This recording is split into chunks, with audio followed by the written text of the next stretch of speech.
brought you by Silver Pumps and Motors.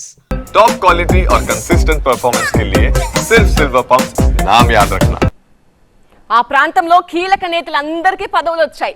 పదవులంటే చిన్న చితక పదవులు కాదు, కేంద్రం రాష్ట్ర స్థాయిలో కీలక పదవులు. కూటమి నాయకులు పదవులు ఎంజాయ్ చేస్తుంటే ఒక కీలక నాయకుడికి మాత్రం ఏ పదవి కట్టబెట్టలేదు జనసేన అధిష్టానం.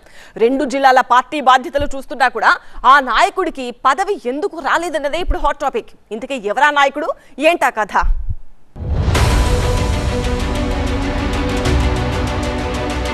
అన్నీ ఉన్నా అల్లుడి నోట్లో శని అంటారే, అలాగా ఉంది ఆ నాయకుడి పరిస్థితి.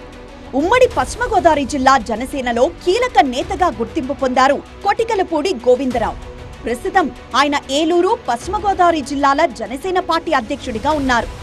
ఉమ్మడి పశ్చిమ గోదావరి జిల్లాలో పార్టీ బలోపేతానికి కృషి చేసిన గోవిందరావు గతంలో టీడీపీ నుంచి భీమవరం మున్సిపల్ చైర్మన్ గా కూడా పనిచేశారు.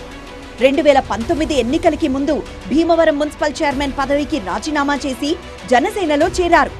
గ్రామ, మండల, పట్టణ, నియోజకవర్గ స్థాయి కమిటీలు వేసి జనసేన బలోపేతానికి కృషి చేశారు.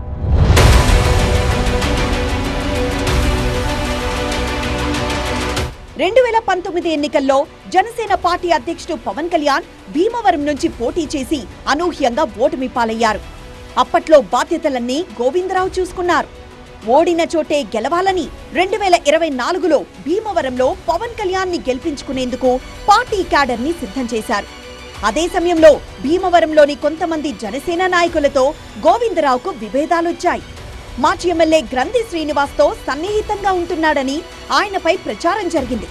పార్టీలో ఈ అంతర్గత విభేదాలతోనే పవన్ మళ్లీ భీమవరంలో పోటీ చేయలేదంటున్నారు.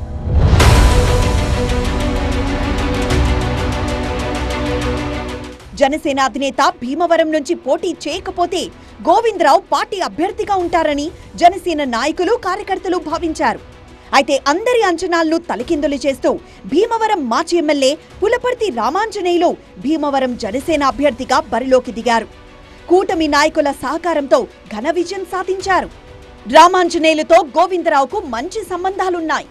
గోవిందరావు మున్సిపల్ చైర్మన్ గా ఉన్న సమయంలోనే రామాంజనేయులు భీమవరం ఎమ్మెల్యేగా ఉన్నారు.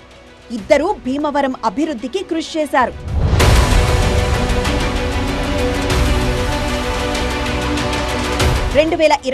లో కూటమి విజయం సాధించిన తర్వాత భీమవరం నేతలు పదవులు దక్కించుకున్నారు. MLA Pulaparthi Ramanjaneyulu PAC chairman అయ్యారు. నర్సాపురం ఎంపీగా ఎన్నికైన భీమవరానికి చెందిన భూపతిరాజు శ్రీనివాస్ వర్మ కేంద్ర ఉక్కు, భారీ పరిశ్రమల శాఖ సహాయ మంత్రిగా ఉన్నారు. భీమవరం నుంచి ఈ మధ్య రాజ్యసభ సభ్యుడిగా ఎన్నికయ్యారు బీజేపీ నేత పాకా సత్యనారాయణ. భీమవరానికి ఆనుకుని ఉన్న ఉండి నియోజకవర్గ ఎమ్మెల్యే రఘురామకృష్ణరాజు డిప్యూటీ స్పీకర్ అయ్యారు. ఉండి మాజీ MLA Manthena Ramaraju APIIC chairman గా ఉన్నారు.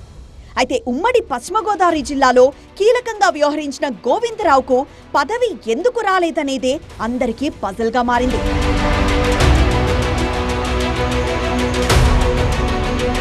ఉమ్మడి పశ్చిమ గోదావరి జిల్లాలో పార్టీకి పెద్ద దిక్కుగా ఉన్న గోవిందరావుకు జనసేన అధినేత ఎమ్మెల్సీ పదవిని కట్టబెడతారని అంతా భావించారు.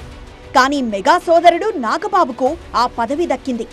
తర్వాత డీసీసీబీ చైర్మన్ పదవి ఇస్తారని అనుకున్నారు. అయితే గోవిందరావు ఆ పదవిని తిరస్కరించారని ప్రచారం జరుగుతోంది. అయితే కావాలనే గోవిందరావుకు ఏ పదవి ఇవ్వకుండా పార్టీ పక్కన పెట్టిందని కొందరు ప్రచారం చేస్తున్నారు. గోవిందరావు గట్టి ప్రయత్నం చేయడం లేదా, లేదంటే పార్టీనే ఆయన విషయంలో ఆసక్తిగా లేదా అనేది పశ్చిమ గోదావరి జనసేన శ్రేణుల్లో చర్చనీయాంశమైంది.